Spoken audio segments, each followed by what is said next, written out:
What are the specific questions that make up the executive project check? Why were they chosen and not others? Well, the 7 questions are, let's list them off. Number 1, it's do all project stakeholders agree on what done looks like? And it's really an alignment check.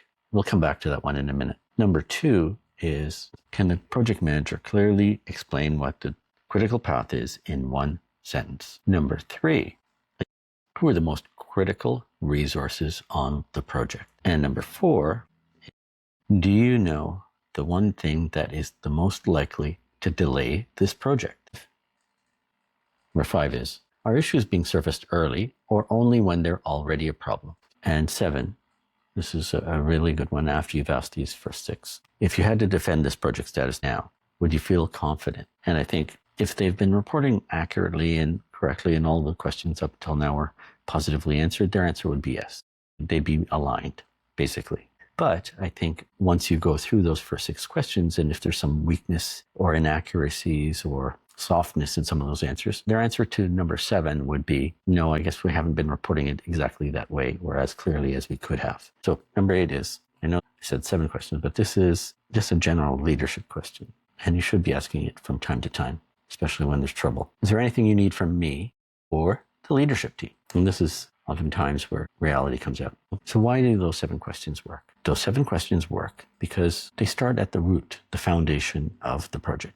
If not everyone is aligned on the project, the stakeholders, the participants who represent the stakeholders, and the various teams that are working together to do the things that the program is striving to do, the program is going to be in trouble. And so you need to be aware of that. And that gap between expectations and reality needs to be closed as quickly as possible. And this could be, if you're just taking over a troubled project, the fundamental reason. And it could be something that was hard to predict at the beginning of the project by your predecessor. And it might be something that's emerged over time where expectations or requirements have changed since the ideation phase. That is, when the project was being thought of as part of a strategy and being built out and budgeted for and getting a budget approval, the full requirement may have been clearly understood and known then, but now things have changed. Perhaps the technology environment's changed, the regulatory environment's changed, and now there's drift. And that happens sometimes. The stakeholders are saying, well, the way we were planning to do things has changed. The environment's changed, or we have changed. Our team has changed, or our clients have changed. Who we're building it for has changed, or who we're doing the thing for has changed. And so those are all potentially valid things. And so the exercise becomes still realigning expectations with reality. And so that means potentially pause. Who is authorized to define what we should be aiming for now? Is it a subset of the, let's say, 10 things that are being done today? And which of those? Or is it a superset where there's additional things? The scope is increasing. And so those discussions need to happen. And then as you're having those discussions, or before you have those discussions, you have to ask the question, which direction does the team move in while we're figuring this out? Do they go tools down? Stop everybody. We're going to take a day. We're going to take a week. We're going to take a month. We're going to take a year. Hopefully it's not a year to figure out which way we're going. But that kind of conversation has to be had. And it may be the team keeps moving, doing what they're doing in potentially the wrong direction or off course a little bit, because you don't want to lose momentum if it turns out through this alignment process that, yep, the way you're going currently is the correct path. And so then you need to figure out, okay, who's going to do the assessment? Do you bring somebody in from outside? Do you use a subset of the existing team? Because that's going to slow them down. And that's why you might actually put a pause on it, because the experts on this domain are potentially in your project. And so you can't necessarily do the reassessment with net new people. The people who know what the problems are in the project and around the project. So these are the key steps that need to happen next when there's a misalignment of expectations and what done looks like. And so as you can see, that one question can drive a bunch of new thinking, a bunch of new work, or a new frame for the thing that is, quote unquote, a problem right now. And then the next thing is question 2, the critical path. Can the project manager explain the critical path? Why this is important? if you don't have a project management background, and you might actually have heard the phrase critical path. And the critical path method was developed in the 60s, if I recall correctly, project timelines estimates. Part of that is to determine what are the most fundamental pieces of what that scope is and the work that needs to be done in order to achieve that scope. The critical path is the duration of the longest pieces of work that must be done. Let's say, as an example, your project requires a design of something, and then there's the build of the thing, and then there's the certification, testing, QA of the thing. And if those three pieces, if any one of those takes longer than the original plan, then the whole project gets delayed. Because you can't do the next phase until that prior phase is finished. And that's just following a waterfall method. And those three things, if those are the three longest things in the project lifecycle, that's considered the critical path. And so the project manager should be able to explain that to you like instantly. And they shouldn't have to go on a lengthy description. And why that critical path is important, because it is those elements that if time or money or scope are an issue that the team is facing right now, those are the elements that can be focused on to make sure that they're on track and what's driving either their delays or the challenges with those things. And again, if you're not a project person with a background in project management, there's other pieces of work that are part of the project, but they can be delivered anywhere in those, almost anywhere in those within the critical path. Their timeline can shift and it's more either they're discretionary items, nice to have, or they're things that there's lots of free time in the project or available time between the start and the finish where they need to be done. The other thing to note is the critical path can change, but we can get into that in another time. And for our purposes, you just need to know as an executive that can happen as the project gets refactored, re-baselined, or where the scope gets changed, then the critical path might change and the elements of the critical path might change. And so coming back to the third question, what are the most critical resources on the project right now? The reason this is important is oftentimes you'll find that there are 1, 2, or 3 resources that are critical to the project success. They have all of the corporate memory, the corporate knowledge about a specific function or a specific area, and they're oftentimes been there for a long time, and they have responsibilities in their day job. And you might find 2 or 3 of these people on your project, especially if it's a transformational one. And that can be a problem because those people, 1, get demands on their time and expertise from their day job. And are they being offset by resources that are being placed in their current department, their day job, so that their workload in their day job is totally removed and they're 100% on the project? Or are they part-time on the project and their day job takes priority? So those discussions need to be had ideally when their resourcing was done. But if they weren't done in that way, and it turns out through the life cycle of the project that that person is never able to show up to, rarely able to show up to meetings, working sessions to answer questions, or is often called away to emergencies in the middle of working sessions. There's some very practical and pragmatic things that have to be considered and often aren't. And sometimes stakeholders, leaders are unaware of those consequences until they're in front of them. And unfortunately, people are afraid to tell them what their specific requests are causing. And so specifically, leaders might say things like, this date can't move, or this person's only available 25%. And so their resource hears that, is aware of that, they've been briefed, you're only on this project 25%. But then they go assign them to 10 other projects at 25% because those other projects need them as well. And they're the only one with that knowledge. So clearly you see when that situation occurs that it's going to be a problem for the company and that resource. And so that resource is going to get burnt out, and or those projects are going to suffer performance-wise and schedule-wise because appropriate planning wasn't taken. That's an example. And I've seen it. When you take over a project and question number 3 is asked and you get this answer, the plan is, there's a number of options to update the plan and mitigate or eliminate those resource challenges or risks. But the other option is to accept it, but accept it transparently.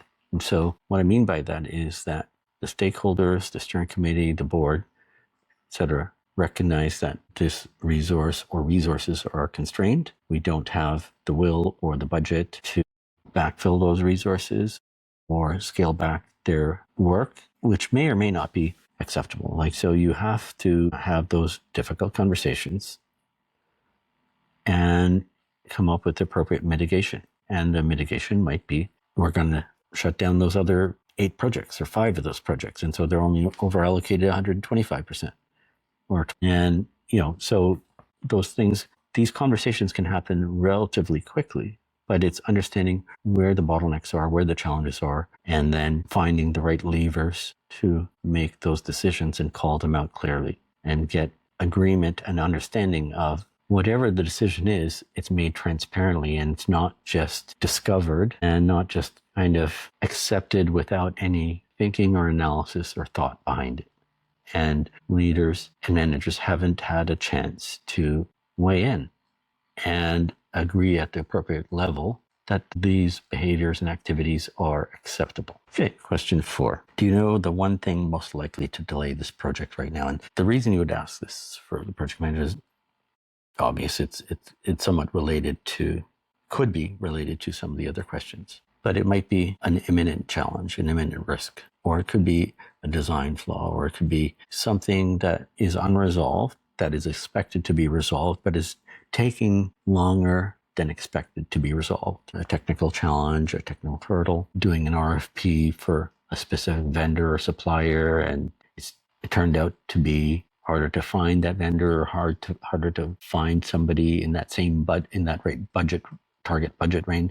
So there could be any number of things. It could be some external event that's occurring. It could be a law that is being considered to be implemented in the time frame of the next regulation to be implemented in the timeline of the project that might affect you. And so it could be anything. And the project manager may or may not be aware of that. And if there isn't something, if they know that at least there's nothing that they're aware of, that's sort of good, maybe good. It depends on what their risk management practices and how mature they are. And are they scanning the organization, scanning the industry, scanning the business environment, et cetera? And are your stakeholders? And that's what your governance is for, is to also assist with that surveillance of the environment, both within the organization and outside of the organization. Question 5 is, are issues being surfaced early or only when they're already a problem? And this is important. On the face of it, it seems really straightforward for some people. And then for others, you might not understand why that's important. Healthy project teams and healthy organizations, challenges and issues aren't negative. They're just information. And when there's a healthy culture, that's the behavior. Here's a problem. It's not that big a deal because it's truly not that big a deal. We've assessed it a little bit, or on the surface, it's not that important. Or we don't know how important it is. We need to assess it. And then we can determine if it's low impact, low risk, or medium or high or critical. And there's a tolerance and a belief that if there's things that come up and that are identified, there's a process to evaluate their importance in a timely way and in a low friction way and as easily as possible, and where the culture isn't one that, not another one. Like, why are all these issues coming up? And it might not be that there's all these issues coming up. It might be just the nature of that work. So it's not a negative. It's great. We've identified something else that we need to add into our thinking. It might result in more work. It might result in less work, but we just need to be transparent about it. And we have to have a plan, a mechanism, a process to deal with that efficiently, and then be aware of it and be aware of what our disposition of it is. What are we going to do about it? And if the culture is bury it because they think it's negative and have that preconceived notion, either that's been trained into them by the culture, that's really bad. And if you're taking over this project, you need to unwind that, at least for this project. I'm not suggesting you do it for the whole company or organization if that's the case, but at least for this project, if you want it to be successful, you need to unwind that or make it a safe zone to cover these things. And then you will need to bring it to your peers to help shield the project team from that negativity and also to be successful. You'll have to fight that fight to make things transparent, at least for this project. Number 6 is, can you clearly connect current activity to actual progress? Can you clearly connect current activity to actual progress? And the reason that might seem like a funny way to ask a question or talk about something. And the reason is, and I've seen this a lot, the people on your project team more than likely are really smart, really hardworking, and they believe in what they're doing. And so this is not about that. But what you might find is the people doing the work, they sometimes forget what the goal is. I know it's funny, but what I mean by that is they're oftentimes, especially technical people, especially really smart people, they're curious and they're self-motivated. And the problem where this comes into play is they potentially might be tackling problems that aren't part of your scope. For the company as a whole, that might be a great thing, but it's not part of your scope. And when I say it's potentially a great thing for your company, if you're trying to build a car and they come up with something that is really of only benefit to trucks, that might be a great thing for your company, but it's not a great thing for your project. The project manager needs to be able to connect the activities that the team is currently working on, especially in high burn rate areas, high spend areas, where you've got expensive resources working on key pieces of work. And that work and that activity and that burn rate has to be connected to a specific objective. And in my example, if they're working on, let's say, an engine that's sized for a truck as opposed to the original scope, that has to be paused, evaluated. Is this okay?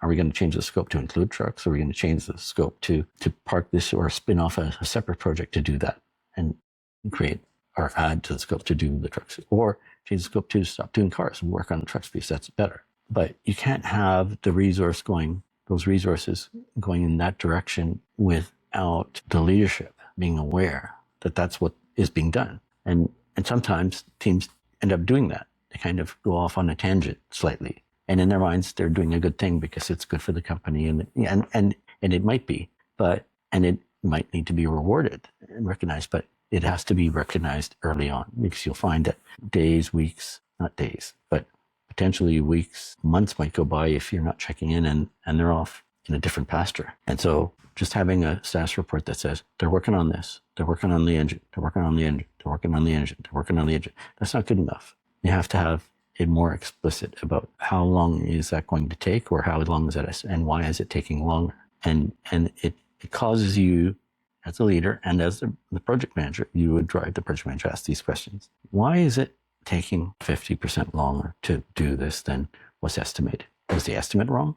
And you don't do this off the hop, but you're asking if the project manager can connect their activity levels to the actual progress. And I hope you're following along, that these things do happen. I've seen it lots of times, hundreds of times, really. And it's inevitable. Like, these are motivated people. They want to achieve things. They want to get things done. And they're intellectually curious, and they are learning things. And that's great. But sometimes, if this is not an R&D project, this can happen in marketing. It can happen in any range of types of projects, manufacturing, anywhere, where people kind of go off track, especially if they're highly regarded, highly intellectual. And so the point is not to control those people, it's to control the work and to be aware of what the work is that's required, so that you can stay in alignment with the objectives and be closer aligned on the budget.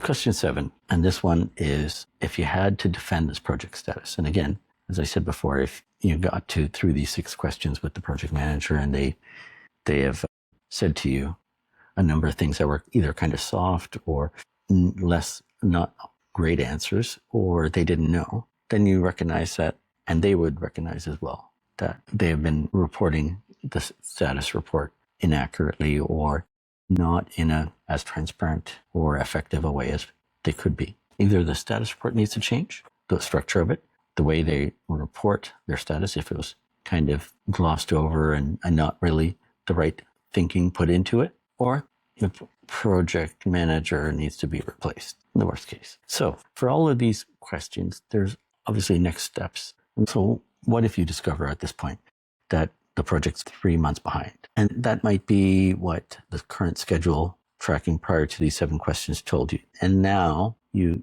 have some further activities that need to be followed up on by the project team. And you realize that maybe it's actually more than 3 months behind. There's a bunch of things that are either the cause, the symptom of the current problems that were captured through this diagnostic. The 3 months delay isn't even valid. And the action items will potentially change what the true schedule is. And that's why I say, don't look at budget or schedule indicators initially, unless you have some of these foundational questions answered. So going through this process will identify a number of elements that can be useful in establishing the language about the project for you and the project manager and the project team, the stakeholders, the steering committee, the board, if it's being reported to the board, the language that can be used to describe the project, and not just with project management KPIs, but language that is more meaningful and useful in understanding the project, the program scope, and its performance. So what is the immediate benefit to the team and the board when we pause to answer these 7 fundamental questions? Initially, you might not need to pause. Initially, you do this with your project manager in a one-on-one, maybe with specific team leads that are critical to the project.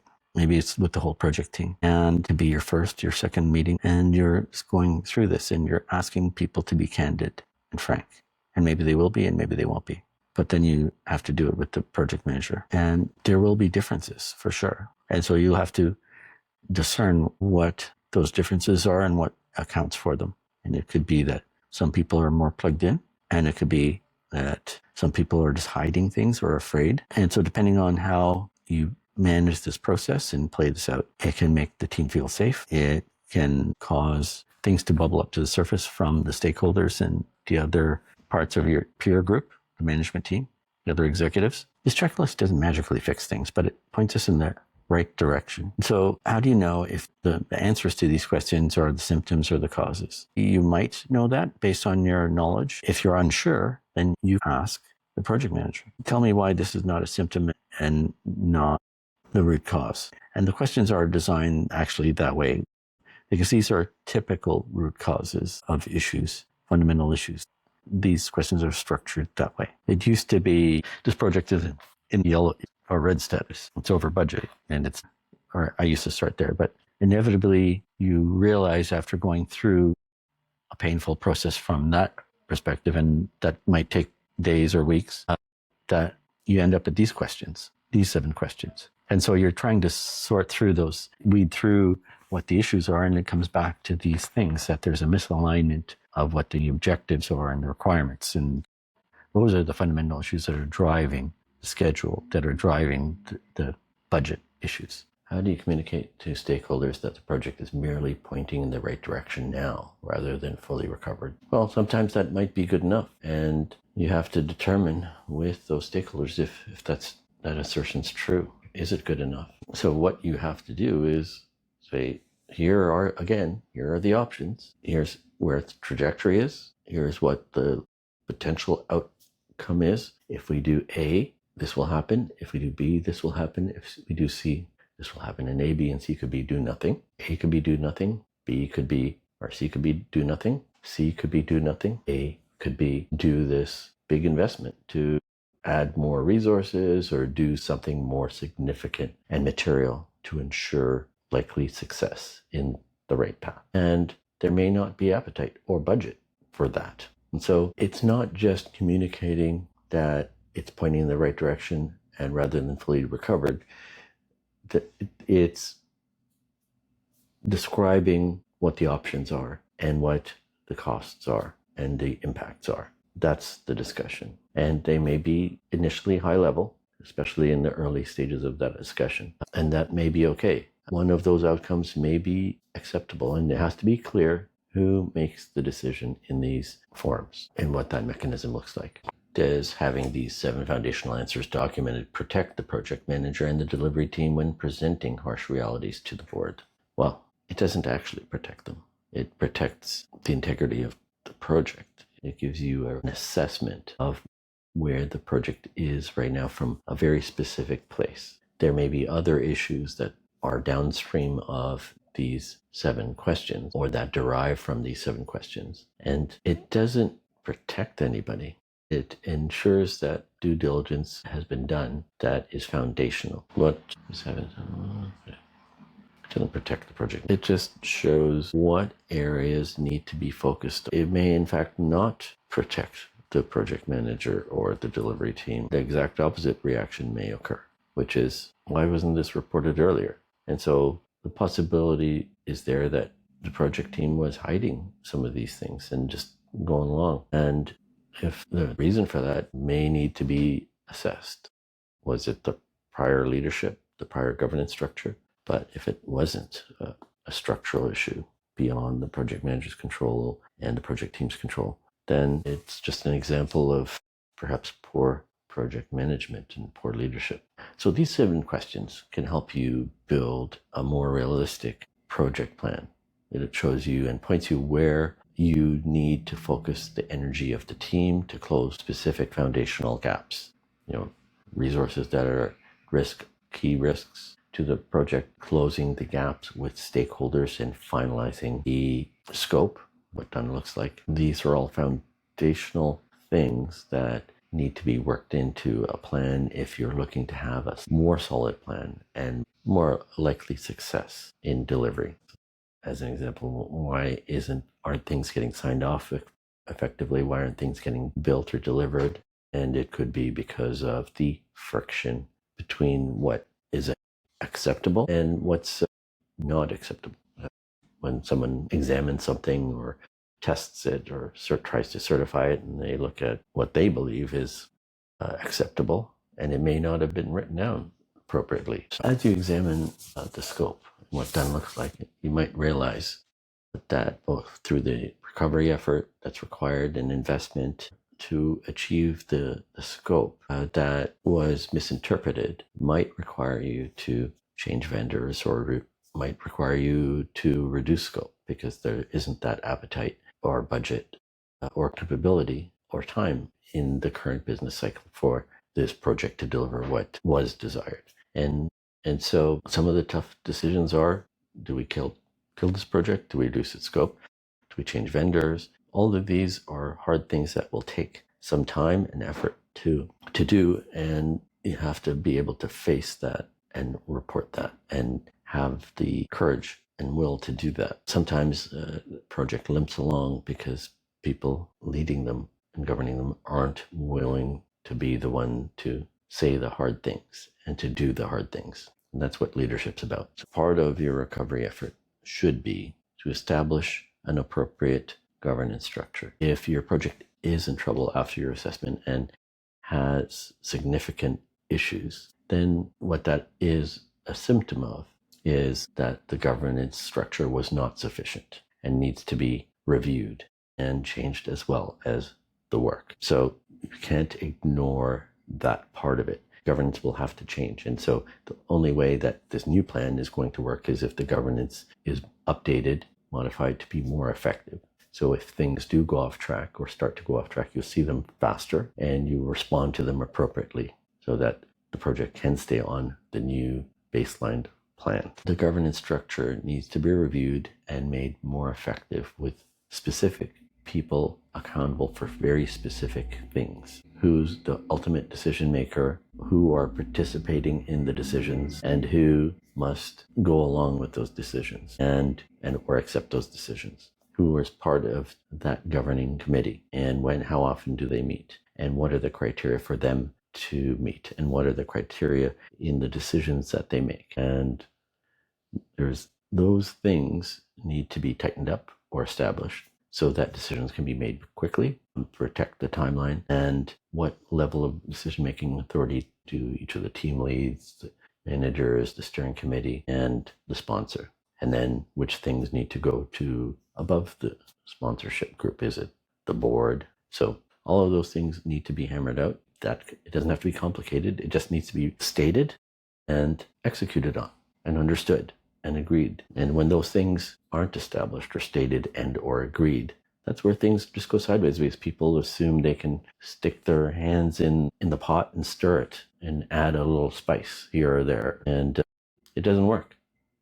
unless they know what they're doing and they're authorized, because somebody else is going to come along and add their own spice and their own pepper. At some point during the recovery process, you will have used the 7 questions to establish gaps, and you will have established actions to be taken to remediate, mitigate, or decisions to accept the issues that were identified. And so the work plan should incorporate those things. You plan and have a process to discover them proactively during the life of the project. And so things will crop up, but those can be handled on an ongoing basis and through the governance process that has been established to monitor the revised plan. You make sure that the governance addresses any issues on an ongoing basis. And that's the purpose. The 7 questions are meant to be an intervention or a quick assessment of project health that doesn't necessarily rely on the existing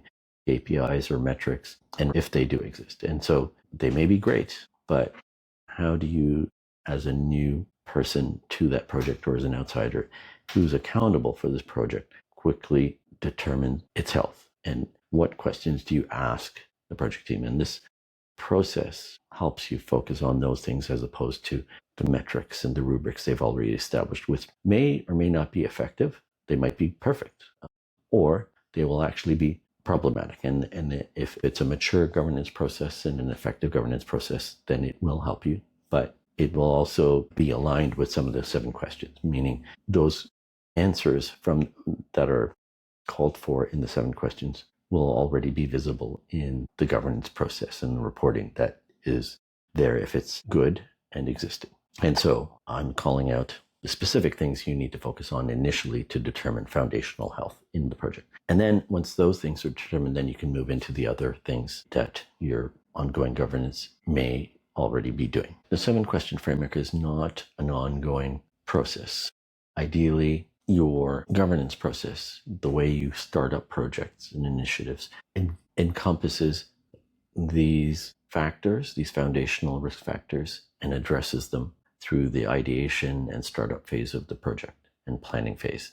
This tool is meant as an assessment of the current state of a project that is unknown to you, and where you are unfamiliar with the effectiveness and veracity of the current governance structure and measurement and monitoring process. As you know, there may be a lack of rigor, there may be a lack of detail, a lack of QA. And in the existing reporting, you don't know. And so you're coming in cold. Here's some foundational questions to ask. And if they come back positive, that is that things sound and seem good, then you can move on to ask the next sets of questions that might be required that might follow out of the existing governance framework. So all of the members of the governance structure themselves, the executives, senior managers, directors, managers, supervisors, need to be aware of what that